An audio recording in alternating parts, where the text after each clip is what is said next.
Hey, what's up good people? Yes, I'm back and welcome to episode 6 of PWND. And well, before I begin, I just want to say that I'll be filming this episode of PWND over a period of a few days.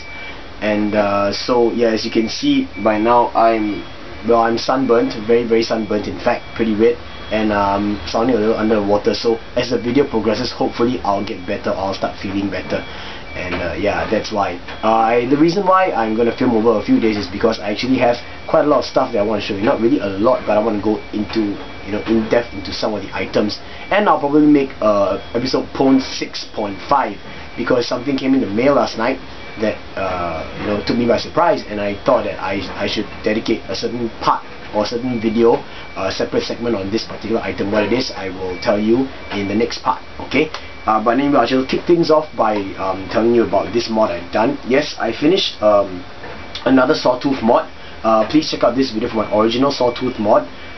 These are all based on the same things I actually did in that original video, but I did some things a little bit different. Now the reason why I did this is because it's not for myself, this is for a friend. Of course, you guys probably know him by now if you've watched my videos. It's Zin, and he approached me saying that he would like to have a modified Sawtooth, and he asked me for advice and for help, and I said that why not, I guess I'll do a contract for you. And I thought it was a good opportunity. I don't usually accept contracts, but I thought it was a good opportunity because number one, I wanted to try some new stuff, and number two, it's because you can see I made some improvements. Now it's a turret and stuff. Yeah, it's not totally complete because for transportation purposes, for ease of transportation, and just in case it might get damaged during transportation, I've left some stuff out, some basic stuff that Zin of course obviously can do. Alright, so yeah, let me just tell you more about this first. I've left the stock here. As you can see, it's a night finder well handle, and well, this thing is easy to take off. You just have to pry it out one side by one side, and it comes right off like so. Hang on, let me just get this side out. There we go. Okay, so it comes off right like that.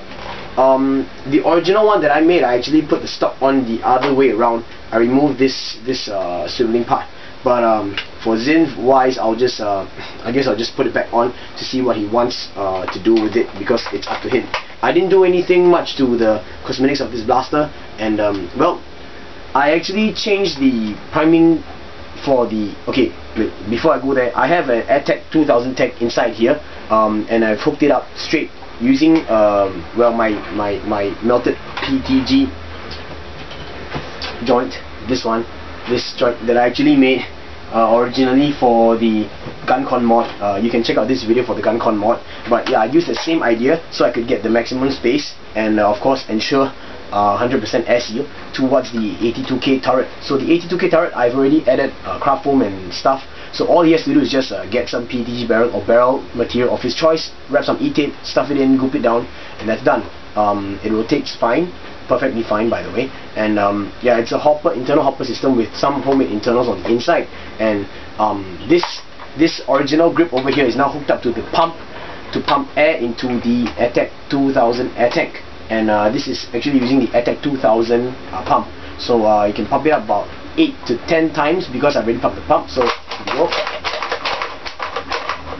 I'll just do 8 for the video, and it's not really straight because I didn't put the right spacers, but I believe that if he attaches the other half of the grip, it'll be a lot easier. So it's all linked to the same trigger, and I actually did it a lot more neater than I actually did in my first one. So just squeeze, and you can see the, I don't know if you can't really see the firing mechanism move, but I'll just squeeze it for you.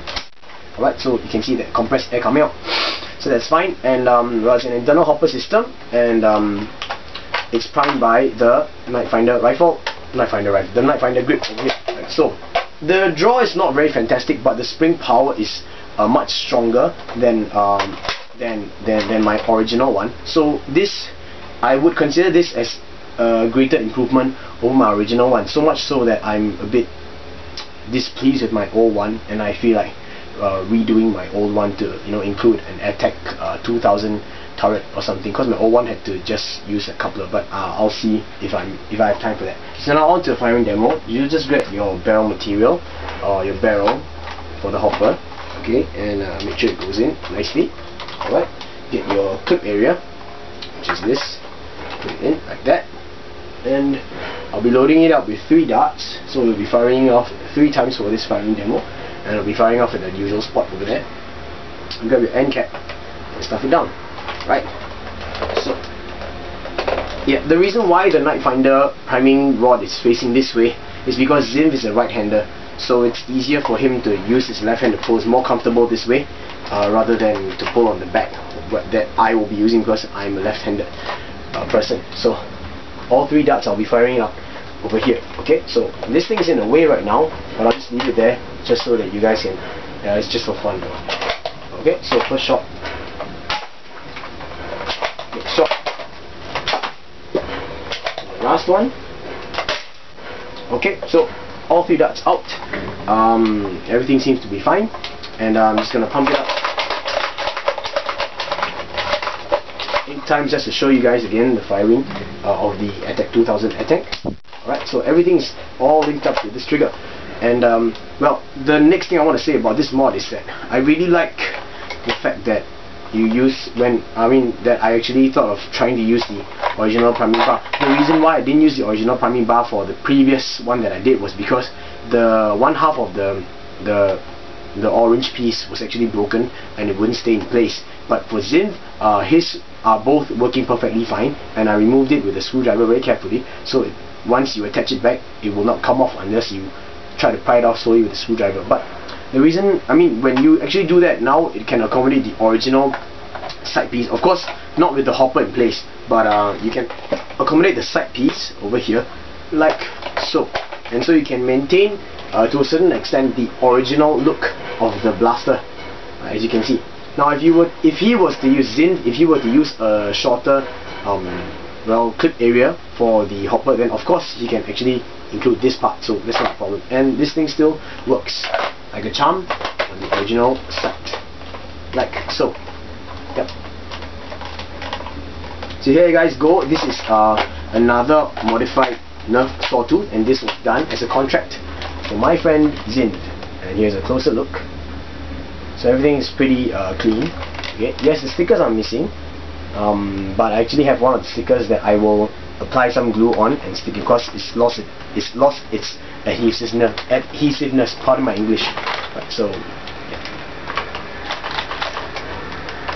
Okay, so on to the next part that I will show you guys in a short while. So here we go.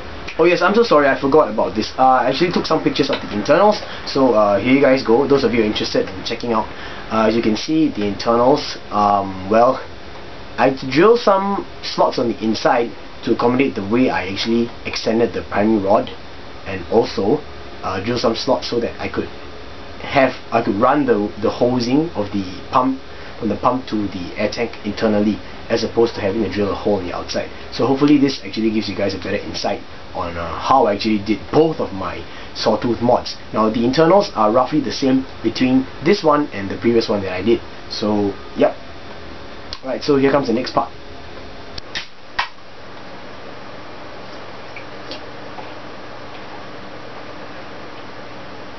Tabs, one of the best drinks in the world, but you can only get it in Indonesia.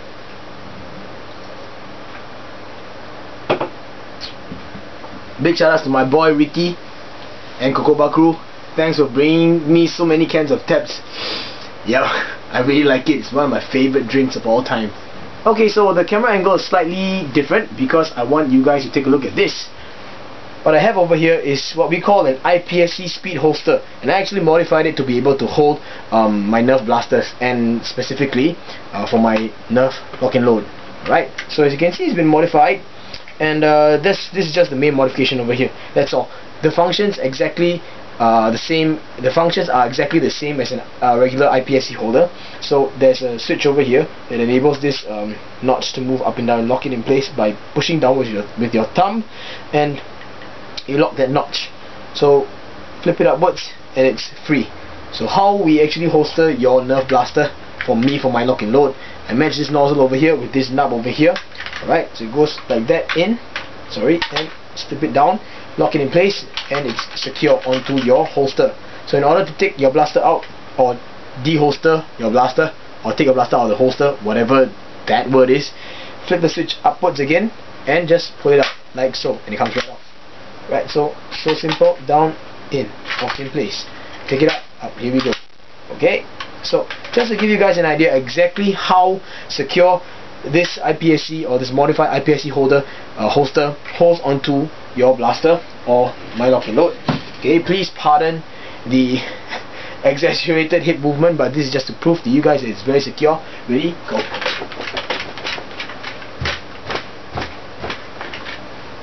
Okay, so I'm gonna simulate running on the spot and random jumping around, so it won't come off until you flip the switch up. There we go. It's very simple. Now, in case you guys are wondering, yes, it also is able to holster onto my modified lock and load, even with the slide on, even though the nozzle area is actually recessed on the inside with the CPVC coupler. Now, this thing is completely adjustable. Everything is customizable in a sense. So I'm supposed to actually shift this part up over here a little bit higher for this notch to go deeper inside. But however, it works anyway. So I'll just show you guys really quickly. So just same thing over here. That's how you holster it down. It won't come off. Right. So flip the switch up again. Take out the blaster and we're ready to play. Okay, so now with the power of video editing and some little magic over here, I'm going to take this off and show you guys a close-up look. So I apologize if my hip shaking will look retarded, but anyway, just wanted to simulate to you guys and show you guys how secure it was. So here is the modified IPSC holster, and let me show it to you guys close up. This part over here is where your belt goes through. It's the belt loop for you to slip it onto your belt. So it's well, you can actually adjust the angle over here, whatever angle is comfortable for you, and of course by adjusting these Allen nuts, you can actually swivel this part around also, so you get a nice angle that you want. Because for me, I would actually holster it maybe more than halfway behind my second belt loop, so it will be like that. So it'll be facing forward for me, and at this angle I find it the most comfortable for me to actually just grab onto my blaster and go. Right, so this, what I did actually over here was, you can see I sawed this part off. I sawed one entire leg off. There was actually two over here. Yep. And then I sanded everything down, and then I got this well, it was a spare recon leather sight, and I actually screwed it down into place. What I was trying to do is actually widen this area over here. Now how this works actually is that this part over here is supposed to go into the trigger guard area of your blaster, and then by locking it in place like so, okay, it prevents this nut from actually opening up or sliding outwards, essentially locking your blaster via the trigger lock, the trigger guard itself. So it kind of like hooking it into place like that. Right, this is just to stabilize it down this way in the nozzle like that. Okay, just to stabilize it this way in. Okay, so this switch downwards means it's in the lock position. You push it up, and this is the unlocked position. So you match it like that, and it slides in like so. So you hear the click, and then once it's there, I hope that you guys can actually see. Now it's pretty difficult for you guys to see, but the nut sticking out is over here, resting against the trigger guard, and then when you lock it in place, right, by pushing this switch downwards this way, okay, so it's locked in place. Now this thing does not move, and therefore it holds the blaster safely in place like that. Okay, and then flip it up again, the blaster comes right off like so. So it's actually easier for you if you were to pull the blaster backwards instead of what I did upwards. Upwards was actually I guess wrong in a sense. Supposed to just pull it back. So that, let me show you how smooth it is when you pull it backwards instead. So I'm gonna just unlock this guy over here and slide it into place, lock it. So now I can't get it out, but once I put it backwards, it comes right off very smoothly, and that's how the IPSC holster works. Now the reason why I put two felt stickers over here is to kind of minimize wobble. And if you realize, the width of this trigger guard over here is actually smaller than the width that I actually sawed out. Therefore these things actually kind of help me with adjusting the width so that everything holds snug. Right, let me just get this in like that, so it looks like that from the back. Alright.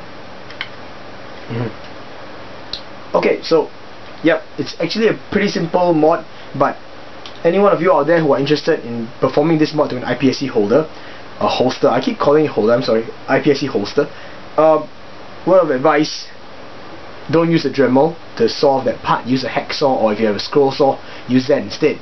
This is made of, I have no idea what kind of plastic it is, but it's really sturdy, it's very very thick, and it's very hard for a Dremel to cut through. And even if you start cutting through with the Dremel, the effect that I got was, it was kind of melting the plastic instead of actually cutting through it. So yeah, so this is my modified IPSC holster. I actually picked the color red, but it turned out to be brown, and I don't really like it, but what to do, right? I mean, it serves its purpose right now, so I kind of regret not getting black.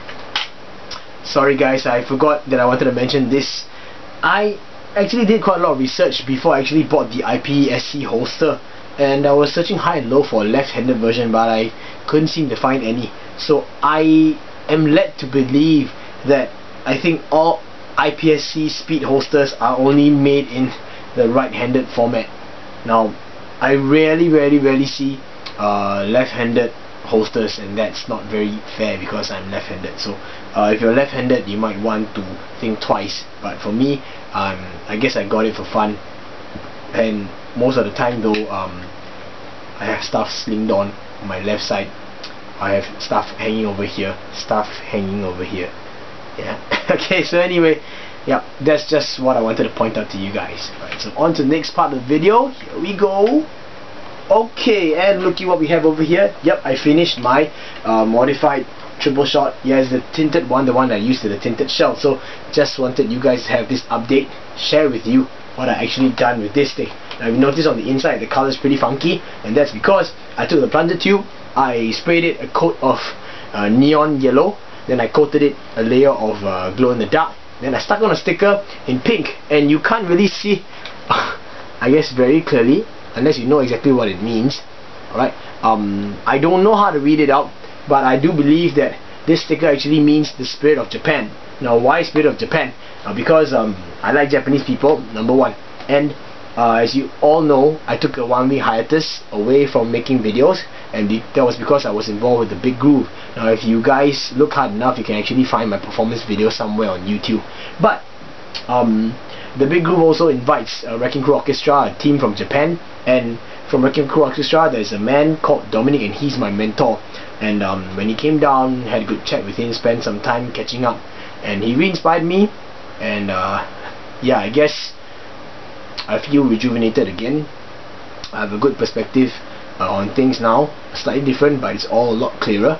And yeah, so spirit of Japan, just because I got inspired. But anyway, I just wanted to share with you guys what it looks like now that it's tinted clear purple with the man cannon part.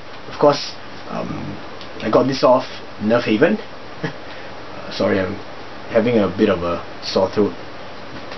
Blame the tabs, but tabs is just too nice. Anyway, yeah, so yeah, you can still see the green parts on the inside, and I purposely kept the rotating arm even though there isn't a turret anymore, just so that I could have a little bit of green on the inside. Now what other modifications I've done to this thing, of course, besides this, and besides well, putting a 15mm or half-inch PVC tube over here, is because I want to hopper it. So I sort of hand cannoned it, and added an extra spring. I'm using a stock spring plus a stock Longshot spring combination right now. I've recalibrated the torque spring for the catch spring, and for the catch spring. What am I talking about? And yeah, well, I changed the plunger head seal to the rubber gasket, the ones that we usually use in Singapore. For you Singaporeans, if you're interested in getting that, please hit up Hadas on the NerfSG forums. And yeah, seal is not perfect. It's a 90% seal right now, but it's still better than original. So if you guys look close enough, or if I get the angle right enough, you can actually see the plunger rod slowly moving back down. Try looking over here. Alright, so here we go. I'm going to plug this thing, and you can see it slowly moving. 1, 2, 3. I'm just going to squeeze and let the thing move all the way down. Yep. Okay, so yes, the seal is honestly pretty good. So if I plug it up and I squeeze the trigger intermittently, you can actually see that well, it catches on to the other notches. So that proves that the seal is pretty good. Okay, that's 1, that's 2, 3 in total. So yep, I'm going to give you guys a quick firing demo. So I've got myself a hopper of a wrong barrel length, so please ignore this barrel length. Alright, I have 4 darts in here, one white Stefan over here, one pink followed by another white followed by another pink. Just slip it on like so, and yeah, that's the reason why I like the Lanard hand cannon front piece, because I like this cosmetic look over here. So yeah, just quickly fire all 4 darts out to that usual firing area. Whoa, that's pretty powerful. Alright, so all 4 darts out. I don't recall my darts flying that fast, but yeah, there you go. So tinted purple modified triple shot converted into a hand cannon. Yep. Next part of the video, here we go. Here we come to the last part of the video, and before I show you the next blaster, now I'm starting to brown out already. My skin's starting to peel. It doesn't hurt anymore, but yeah, you know, the after effect of actually getting a sunburn, so that's why I'm so brown. Okay, so the reason why this camera angle is a bit further is because I got myself a Revshot of NerfRevolution from Louis C3, right? And he shipped it out disassembled, so I had to assemble everything myself. Actually assembling was really simple, and by actually assembling it I realized that the workmanship on this Revshot is just fantastic. It's really good. I wasn't anything short of amazed, and he provided me exactly the correct amount of screws and the correct type of screws in order to complete the whole installation. And yeah, it's just amazing what he actually did. The whole trigger setup is so elaborate, and yeah, I wouldn't even think of it, and everything's been done so cleanly, right? And what I did was I didn't just, you know, put one spring inside. He actually gave, I believe it was a cut down K26 spring, or maybe it was a K29, I don't know, but I actually double springed it, and I added on a I can't really identify what it was, whether it was a Big Bad Bull stock spring or was it a Defender T3 arrow shooter spring, but it was one of those, and it's pretty tough actually. Now this magwell over here, this is just beautiful, the way it's cut out and everything, with a spring and a clip lock mechanism to lock onto the clips. It's just crazy, right? What I also did was I actually modified the back of the trigger. Now what happens was, I don't know why, for some reason every time I try to squeeze the trigger, there's a little notch that will move upwards and it will hit onto the catch spring, and that will actually cause, you know, the plunger rod to be released from the catch. But I don't know why every time I squeeze the trigger I could actually see the PVC moving down a little bit, and so I stuck another piece of PEX tubing on top of the notch, and now trigger pull is actually pretty tough, but it works wonders. And honestly, I think Louis C3 is a pretty tall guy with really long arms, but this is pretty uncomfortable for me. It's pretty long. Okay, actually this is alright right here now, this is alright, but because of the length, priming is a bit uncomfortable. I have to prime it all the way like that. Alright, so as you can see, it's not a problem. The seal is actually pretty good. It's about, I think, 85%, because inside here is brass. Now this one was slightly custom made, in a sense that the ones that he has on sale, I believe, are 1732 brass, but the one that's included in this one, that's made with this one, actually 9/16 brass. So here we go. I'm just gonna prime it, and I'm going to plug it up, and you can actually hear the air escaping in between the brass breech, the seal area. So right, that second sound, that was the air leaking out. So yeah, but anyway, everything is really smooth, as you can see. I'm going to try and show you guys the brass breech over here. Okay, it's in the open position, and I'm going to close it. Okay, alright, so that's what it is. Now I'm going to give you guys a quick firing demonstration. First, I'll be using a regular 6-dart clip, and in it holds 2 streamlines and 2 FDL darts. FDL darts look like this, in case you guys are wondering. Right, if you haven't seen me use them enough, these are FDL darts.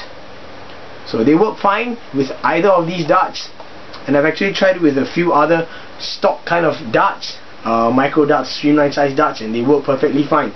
Now just goes in. Watch the mag. Okay, so when you push it up, the mag actually holds this in place, so it won't come off till you squeeze it forward. Now the beauty of this design is that you can actually, you don't actually need two hands to remove your clip. Just put your thumb here with the fingers grabbing onto your clip, squeeze and pull it out. And to me that is just crazy amazing. That was a really innovative way of doing it, and I give Louis C3 nothing short of mad props. So here we go. I'm going to fire all 4 darts out, and you'll realize that the way he actually made the Revshot, none of the darts will actually get eaten or shaved. Alright, so first dart, second. Okay, so both streamlines are out. Now it's for the FDL darts. Okay, oh, you can't really, okay, you can see the FDL dart over here. Watch as it goes upwards. Okay, hopefully you can see the light. Let's go. Right, so there, no issues whatsoever, no jams at all. And here we go, FDL dart firing. Last FDL dart. Okay, so what's next? If this can work, definitely drums can work. I do not know if 35 round drum mag will actually hold up because I don't have one. Of course, the firing demonstration for clip fed blasters is not complete since I already have the Explorer Stefan clip. So I'm going to show you guys firing demo with 4 white foam Stefan darts in the Explorer Stefan clip with the Stefan clips dart tooth active, okay, in the active state. So in it goes like that, up, and yes, it's holding on very well with the clip lock over here. Okay, so you can see. Now I'm going to fire off all 4 darts, same location, just to prove to you that everything would work perfectly fine. There we go. First dart out. Whoa, that's fast. Second dart. Oops, okay, that was a jam right there. I gotta check out what's going on.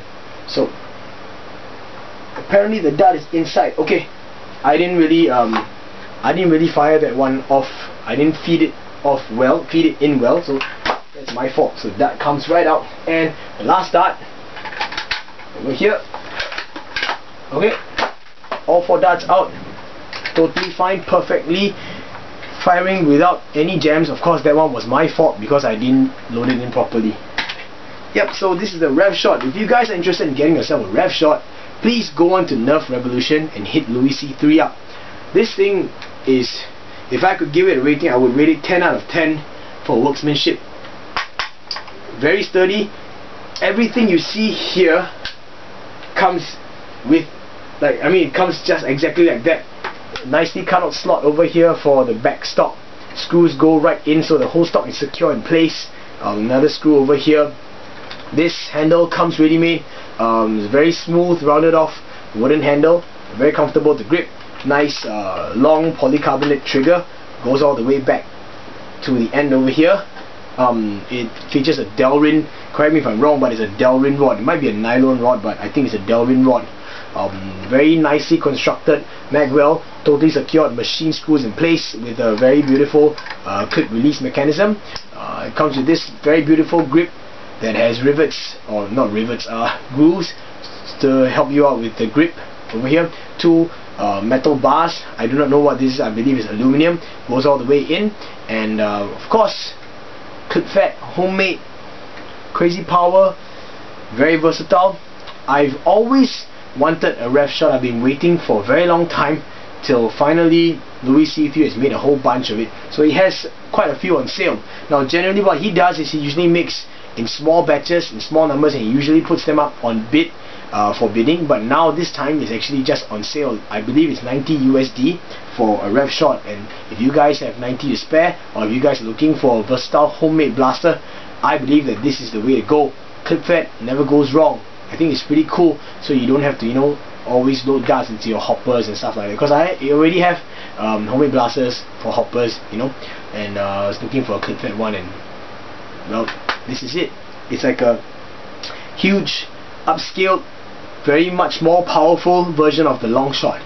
Right, so anyway guys, that's all I have for episode 6. I know it's a lot. That's because, yep, even though I was busy with practice and I was busy with rehearsals, I still managed to get some modding done, and well, I just wanted to share everything with you guys. Alright, so stay tuned for the next episode. I definitely have some interesting things to share with you guys. Alright, so thanks for watching. This was episode 6 of pwned. Peace.